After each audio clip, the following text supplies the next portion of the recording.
हम हैं न्यूज़ 12 भारत, सच्ची बात जो दिखाता है केवल सच। भारत संचार निगम लिमिटेड के भागलपुर शाखा प्रबंधक ने प्रेस कॉन्फ्रेंस कर दी महत्वपूर्ण जानकारी।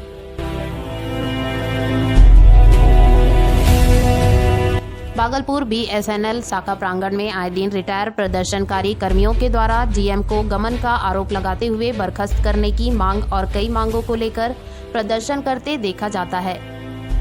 वहीं बीएसएनएल के जीएम ने भी इसका खंडन करते हुए कड़ा रुख अख्तियार कर लिया है। उन्होंने कहा है अब प्रदर्शनकारी रिटायर कर्मचारी अगर बेवजह बीएसएनएल कंपनी को परेशान करेंगे तो उनके साथ सख्त कानूनी कार्रवाई की जाएगी। उसी बाबत आज भागलपुर के भारत संचार निगम लिमिटेड के प्रबंधक महेश कुमार ने प्रेस कॉन्फ्रेंस की और कई बातों का खुलासा किया। उन्होंने कहा कि आए दिन लगातार बीएसएनएल के रिटायर कर्मचारियों और यूनियनों के द्वारा धरना प्रदर्शन किया जा रहा है जो बिना तथ्य और बिना सत्यता के हैं। रिटायर कर्मचारियों की मांगें पूर्ण रूपेण बेबुनियाद है। महाप्रबंधक ने कहा कि रिटायर कर्मचारी जो प्रदर्शन कर रहे हैं उनके ऊपर खुद बीएसएनएल कंपनी का हजारों रुपए बकाया है।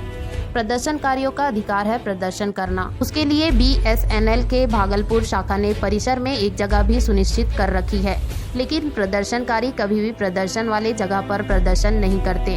बीएसएनएल के काम में भी खलल डालते हैं। यह कहीं से सही नहीं है। वहीं उन्होंने एक रिटायर प्रदर्शनकारी कर्मचारियों का नाम लेते हुए कहा कि एक रिटायर कर्मचारी सुनील सिंह जो भी आरोप लगा रहे हैं वो तथ्यहीन है, जबकि उनके पास ही बीएसएनएल का 67,000 रुपए बकाया है। वे रिटायर के बाद भी अवैध रूप से क्वार्टर में थे। उन्होंने यह भी कहा कि जो प्रदर्शनकारी बिना तथ्य के छवि खराब करने की कोशिश करेंगे उनके ऊपर कानूनी कार्रवाई की जाएगी।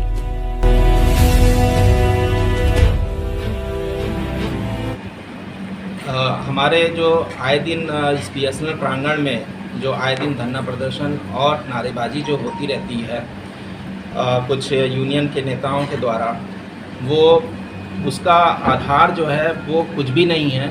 सिर्फ ये एक तरह से बीएसएनएल की छवि खराब करने के लिए और यहाँ का माहौल ख़राब करने के लिए इस तरह की नारेबाजी और धरना दिया जा रहा है। इसके पीछे का जो कारण है वो बिल्कुल स्पष्ट है कि जो सुनील सिंह जी हैं उनका 40 दिन का वेतन वो जब प्रेजेंट नहीं थे ड्यूटी पे उनका भुगतान नहीं हुआ है और इनके जो कंट्रोलिंग ऑफिसर है उन्होंने ये 40 दिन का भुगतान जो पे का जो इनका कटौती हुई थी वो बिल्कुल जायज़ पाई गई। इसको 2 जांच में हम लोग ने पाया गया, बिल्कुल सही पाया गया।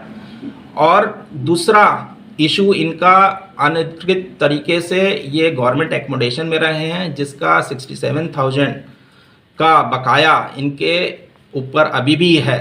जब इन्होंने लास्ट ईयर 4 अगस्त 2021 को इन्होंने घर छोड़ा, इनको रिटायरमेंट के बाद नियमतः 4 महीने तक ही रह सकते हैं, उसके बाद ये रहे हैं और इसका जो 4 महीने का जो वैध तरीके से जो परमिसिबल टाइम का भी जो रेंट होता है वो भी इन्होंने नहीं दिया है और जो उसके बाद जो अनऑथराइज तरीके से रहे उसका भी इन्होंने पैसा नहीं दिया और टोटल 67,000 इनके ऊपर कई नोटिसेस दिए जा चुके हैं विभाग के द्वारा और इन्होंने इसका भुगतान नहीं किया है। तो ये सिर्फ एक जो नारेबाजी और ये जो एक तरह का धरना प्रदर्शन कर रहे हैं ये सिर्फ गुमराह कर रहे हैं और ये बिल्कुल तथ्यहीन है। इसमें कोई तथ्य नहीं है और ये सिर्फ एक ध्यान भटकाना करने की ये एक कोशिश है। और जैसा कि आपको हम बता दें कि यूनियन का समय समय पे इलेक्शन होता है, तो अक्टूबर में एक इलेक्शन होने वाला है। हमारे इस बीएसएनएल भागलपुर में और भी यूनियन हैं, बीएसएनएल ईयू है, एफएनटीओ है और भी यूनियन हैं।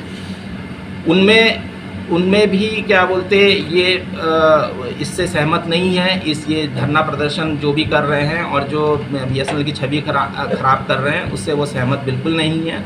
और ये सिर्फ और सिर्फ एक पर्टिकुलर कुछ लोग हैं जो एक रिटायर्ड हो चुके हैं, ये बीएसएनएल के अनऑथराइज जगह पर ये लोग धरना दे देते हैं और अननेसेसरी की बात कर रहे हैं। इसकी भी हम लोग कानूनी कार्रवाई करने के लिए हम लोग प्रयास कर रहे हैं।